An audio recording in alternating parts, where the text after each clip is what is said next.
Hello दोस्त, नमस्ते प्रणाम। मैं हूँ आपकी वंदना और स्वागत करती हूँ दीदी के चैनल पे। आप सभी का एक प्यारा सा नाच गीत लेके आई है। कैसे लगेगा कमेंट बॉक्स में बताना और आप लोग दीदी के चैनल को ज़्यादा से ज़्यादा सपोर्ट करना।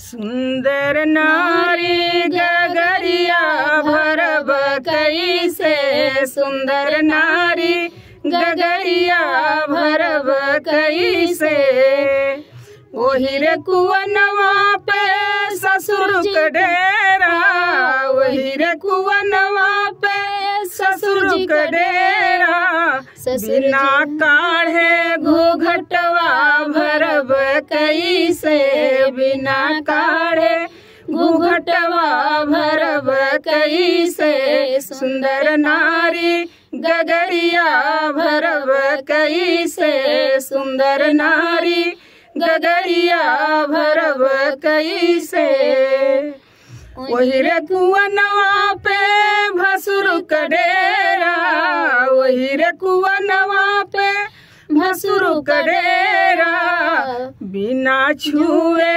जगतिया भरब कैसे, बिना छुए जगतिया भरब कैसे, सुंदर नारी गगरिया भरब कैसे, सुंदर नारी गगरिया भरब कैसे, वही रे जंगनवा पे देवरु के डेरा, वही रे कुवनवा पे देवरु के डेरा, बिना मारे नजरिया भरब कैसे, बिना मारे नजरिया भरब कैसे, सुंदर नारी गगरिया भरब कैसे, सुंदर नारी गगरिया भरब कैसे।